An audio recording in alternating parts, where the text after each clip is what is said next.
Hello and welcome to the Global Family Support Group. We are here today inside our living lab of Lake Nona, the MS2 lab to be exact. This is brought to you by the American Anatomy Institute, and this is called Behind the White Coat. I had a little while ago an opportunity to meet with one of the doctors that dealt with hyperbaric treatments, hyperbaric oxygen therapy. And now I get another opportunity to speak to one of his business partners, Mr. Michael Miller. Hey, Thank you for Clark. being here today, man. Oh, thanks for having me on. I really appreciate it. You know what? I have been so intrigued since you introduced me to hyperbaric, being inside a soft shell and a hard shell. Can you explain the difference between soft shell and hard shell hyperbaric? Yeah, absolutely. So, soft shell units are typically used at lower pressures, so sort of a medium hyperbaric therapy. So typically 1.3 atmospheres, 1.5, 1.75, sometimes as high as 2, but it's pretty rare. And then when we look at hard shell chambers, that's 2.0 and above. They can do the lower pressures, but if you need a chamber that does, 2.4, 3 atmospheres or above, then we're going to use a hard shell. Okay. So There's where would also a we? big cost difference between them too. I got to throw Oh, that out there. Yep. so a cost difference. Explain to me the difference between a hard shell cost and a soft shell cost. So on the soft shell side, you get into the high range of about $35,000 for a higher pressure one. On the hard shell side, typically they start around 150,000 and go up to several million Wow. dollars. So depending on the feature set that you want in it. Okay. Well, I noticed that we have one behind us here, and this one's brought to us by Summit to Sea. Summit to Sea, correct? Please let us know about this unit. Yeah, this is the Grand Dive Pro Plus. We recently had the Spartan event here in Lake Nona. Because it was the Para World Championships, what we wanted to do is really showcase sort of the technology that's pushing the boundaries on the soft shell side. And what this one is it's a complete ADA compliant. You can wheel an entire hospital gurney into it with staff. You can also put up to 2 wheelchair athletes or 2 wheelchair patients in with staff. The end of it opens up, but it's an extremely cost-effective model for the medium hyperbaric market.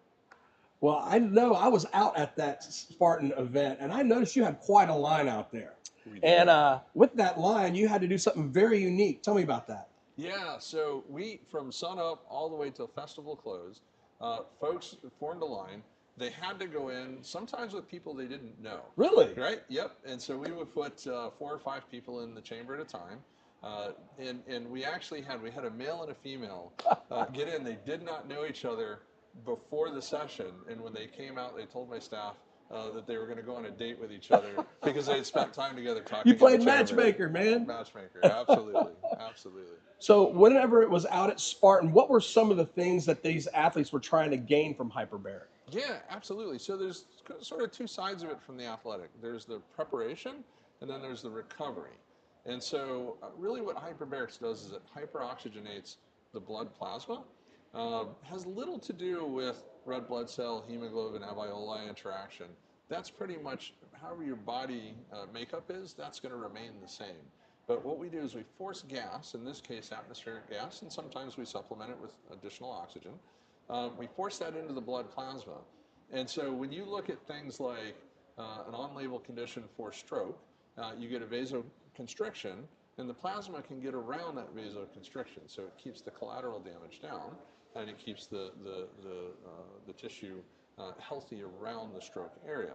In the case of athletes, what they're looking to do is, in preparation, hyperoxygenate the blood so that when they go out and they do the activity, right, they've got a lot more oxygen that's already in the body. They can go harder, they can go stronger, they can go faster, and it just helps them get to just a better performance state.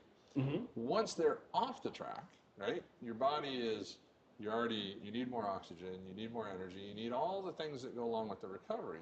So what we're doing is hyperoxygenating the blood, just allows the body to recover much quicker. And the key there is the body knows how to heal itself. We're just giving it the raw materials so that the body can heal itself.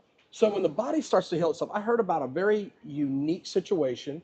We both know a gentleman that works here, one of the CTOs for Spartan, Yep. and he had a very unique instance where he was utilizing hyperbaric to treat himself, and he didn't even know about it. Tell me about that. Yeah, so we brought about 2 years ago, 3 years ago, we brought in a unit. We just set it across the way in the office. We told everybody, whoever wants to use it, we'll do the training. We'll make sure you know how to use it. Use it as much as you want. He started using it twice a day, morning and the evening. And his whole reason for using it was he would work out and he'd get sore. And he had read on the internet that hyperbarics would keep him from getting sore, or he would get over that soreness much quicker. And so he was using it. I didn't know him very well at the time, but as it turns out, he had Crohn's disease, and he had most of his large intestine removed. And so that meant he was oftentimes on pain medications, antibiotics. But he had told me the story.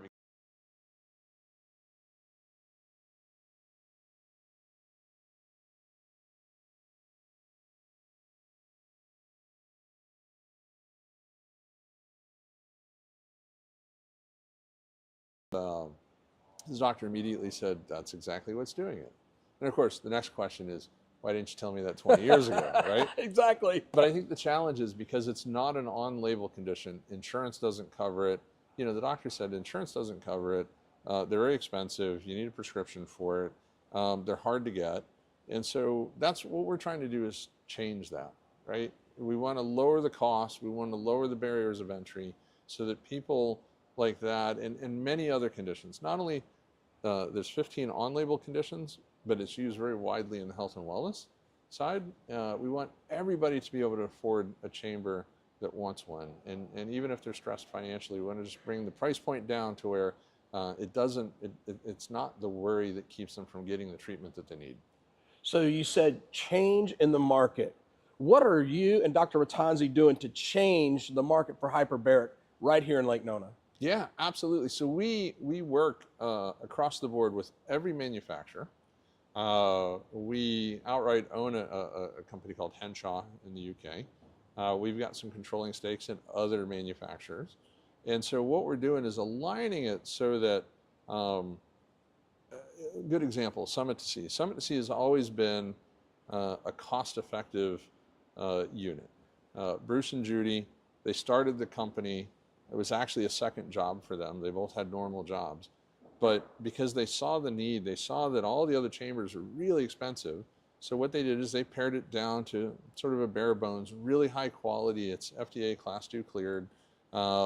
Just an incredible product, but making it more cost effective. And so what we're trying to do is align the market so that if you're a professional athlete, you're probably going to go to the OxyHealth side. That would be expected. But you also have the affluency to be able to afford that, right? Summit C matches quality for quality. So you're not losing any quality. You're not losing the FDA clearance. You're not losing anything in buying a Summit to C. It's just an all white. It doesn't have a sock. It's not pretty painted, all of that type of stuff. But what we're doing is working with Summit to not only increase things like automation, production, making some small changes to the chambers, which Bruce, who's an engineer, has always been super receptive to how do we make it better? How do we make it more cost effective? So we're continuing to work with them to deliver the cost effective side of this business to anybody that needs it. So as you bring this to the forefront, I understand certain people are going to need to be trained in utilizing hyperbaric and also making sure these systems are monitored. Can you tell me a little about what we're doing here in Lake Nona to be able to train and be able to educate the community? Yeah, absolutely. So November 17th is going to be our first class right here in Lake Nona, right here in our office. It's going to be IBUM training, International Board of Undersea Medicine. We can give CME credits for doctors. We can do hyperbaric technician training, everything from beginning to intermediate and advanced, so depending on where somebody is in their career. And so, yeah, Dr. Ratanzi and I are both teaching that class. So this is going to be really exciting. We've done it in other areas, but this is the first time we're doing it here. But if you want to operate a hyperbaric chamber, if you want to open a clinic, these are the certifications that you need. Well, we're going to be able to put that information in the notes on this section. So make sure you go to the bottom after we get done with this and check that out to be able to see how you too can get certified. So also, Mike, whenever you brought this chamber in here, this Summit to Sea relationship that you've started with, how are you looking at expanding that into the global market? Oh yeah. So it's interesting because we're already in talks with the Brazilian government. Brazil is notoriously hard to get medical products in. There are, I believe, 43 or 44 chambers in all of the country. And so we're talking about doing some manufacturing in Brazil. We're looking at doing some manufacturing in other places of the globe to make it, again, more cost effective instead of having to deliver everything out of the United States. And where we get crossed with other certifications that we need, it's oftentimes easier to get them if we're doing manufacturing within that country. And so we're looking at the manufacturing base, where we can do it. And again, we're always looking at ways to make the chamber more cost effective, whether it be a different material, all kinds of stuff. So when you do these events, like here that you did in Lake Nona with Spartan, is there going to be any other events that you're going to do outside of Lake Nona here in the future? Yeah, we do a lot of conferences throughout the year, mostly health and wellness based and medical based. I suspect that the popularity at the Spartan event, you're probably going to see us at more Spartan events. I think you'll definitely see us at more Spartan events. And so it'll be a really easy way for folks to not only maybe take their first dive in a chamber, but just to experience what it's like, And in a hyperbaric chamber, if you go in at one time, it's not going to be life-changing. It takes about 10 sessions in the chamber, and then you will physically notice it yourself. Even if you don't have any ailments, if you're just a weekend warrior, you're just somebody who wants to feel better, be better, in better health, after about 10 sessions, you will actually physically notice a difference in your health. So I also know that you're a man of a few patents with light therapy. Tell me a little bit about the convergence between light therapy and hyperbaric. How does that work together? Yeah, absolutely. So we always recommend doing the light therapy after the hyperbarics. Hyperbarics actually creates a little bit of vasoconstriction, whereas the red light therapy, specific wavelengths of near IR and some visible range, actually interacts with the mitochondria within your cells and does a nitric oxide release. That's a natural vasodilator. And so you go into hyperbaric chamber first, you have all this extra oxygen that's in your blood plasma, then you use the red light therapy to open everything up, therefore it just gets more places within the body. So how long should somebody stay inside the chamber when they're going in there for therapy? Depends on the pressure that you're at. So in the case of the 1.3 atmosphere chambers, it's almost 90 minutes, right in that range. As you go up in pressure, that time frame can come down just a bit because it forces the gas into the solution, in this case the plasma, a little bit quicker with a higher pressure. So I also noticed that you have different ways that these things sit. Yes. And you can get more than one person in these things? Yeah. How does that work? Yeah, absolutely. So this one we routinely put 4 people in it. 4, okay. Yeah, well, you've been in it with me with 3 other people, right? And so it's really comfortable. We also, for folks, so in this particular one, I can't stand up completely. And so for some people, that makes them feel claustrophobic. And so we have the same size bladder that's actually turned up on end, and it's got a zipper on the side, but it's 8 feet tall. And so you can actually put a table in it, you can put a chair in it. We use it a lot with autistic children, where the autistic child is going to go in with a caregiver and sometimes a teacher. And so 3 of them can go in and they can actually interact with each other. But nobody feels claustrophobic. Everybody can stand up in the chamber. We also have monoplace chambers where you can just lay down.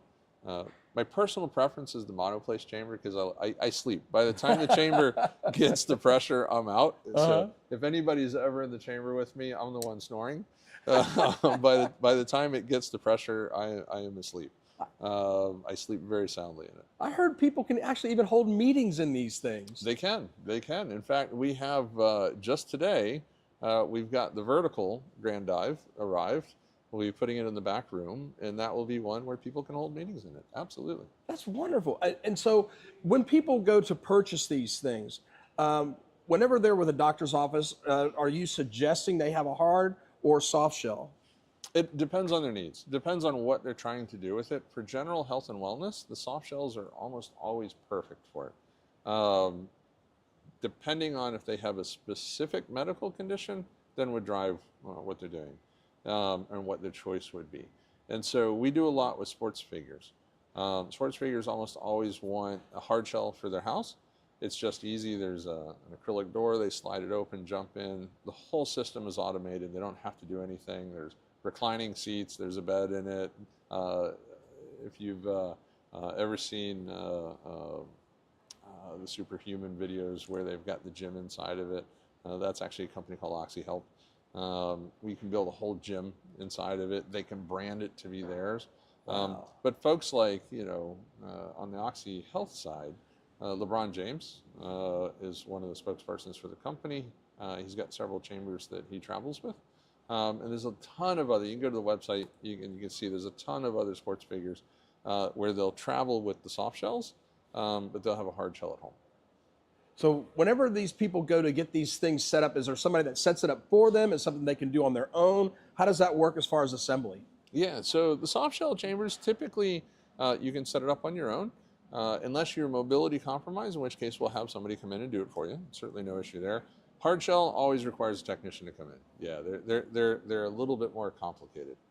I noticed that these things kind of have a few pumps going on here with some tubes and everything to be able to bring it to that atmospheric pressure. Can you explain briefly how that kind of works? Yeah, so the number of compressors is really determined by the size. So this particular unit has 4 compressors. It's also redundant, so it'll operate on 3. So if you were a facility operating this or you're at home, one goes out, it'll continue to operate. And then the piping, we've got, there's a black muffler down here. You've been in the unit, it's pretty silent on the inside. It's nice and relaxing, part of the reason why I fall asleep in it. But all the tubing and everything is to get the compressor connected to the unit. We've got a muffler in the middle. It actually has a key fob that you take in with it, and you can turn it on and off, and then you zip it up. Okay, you said key fob on the inside, so that means you can actually take devices on the insides of these things? You can under certain conditions. So we run this one in the office below 23.5% oxygen by volume in it. So if you want to take a cell phone, we never recommend taking large battery products. You don't want to take a big power bank or something like that in it. But oftentimes people will take a cell phone in it. So what is dangerous about taking in a larger size battery device? Well, so the pressure, especially at 1.3, doesn't have a lot of effect on the battery itself. But just like walking out in everyday life, cell phones occasionally catch fire. Laptops occasionally catch fire. You have to remember that you're in a confined space, right? So you have a limited air volume, and that battery fire is going to be spewing out all kinds of smoke and noxious gas. And for somebody like me who's well trained on this, I could get myself out very quickly, but the average person will have a tendency to panic. And so you don't want to be in a confined space with all the noxious gas. And so that's the reason why we really don't recommend taking electronics in. But there's probably a bigger reason even than that, because the risk of a cell phone catching fire is very, very low. If you're after this for whether you have a medical condition or you're just looking for health and wellness, get in it, detach, and relax. Just relaxing is healthy for you, right? You don't need to go in and doom scroll TikTok or do emails and stuff like that. There are people here in the office that do that because they make it part of their business day. But for the average person, highly recommend just getting in, relaxing, getting in a really good state of mind. That's always my recommendation. Mike, you being here with us today in the MS2 lab has been so educational for our community. What would be some parting thoughts that you might have about hyperbaric oxygen therapy? Yeah, I think the internet's a really great resource. I would suggest that folks, you can go to any of our websites. Probably one of the best educational website is 123hbot.com. There's all kinds of information on not only the Summit to Sea Chambers, we also have another site called hyperbaricexcellence.com, which will give you all kinds of medical studies, what it's used for, how to use it, all that. That's our training site. We don't do any sales or anything on there. It's just for training. I think as people look into it, what you'll find is there's a lot of material out there that will go in depth on how it can help you, even if you're a healthy person. You know, I'm very fortunate. I have no medical conditions. I use it 5 days a week when I'm here in the office, and I can absolutely tell the difference. And so if you just generally want to be in better health, it can definitely help you be in better health. Man, I tell you what, guys, I really want to thank the American Anatomy Institute, the Global Family Support Network here in Lake Nona, for our community here in Lake Nona, the MS2 Lab, and I also want to thank Mr. Michael Miller. Thank you so much, sir. I really appreciate your time here. I appreciate that. Have a great week, guys.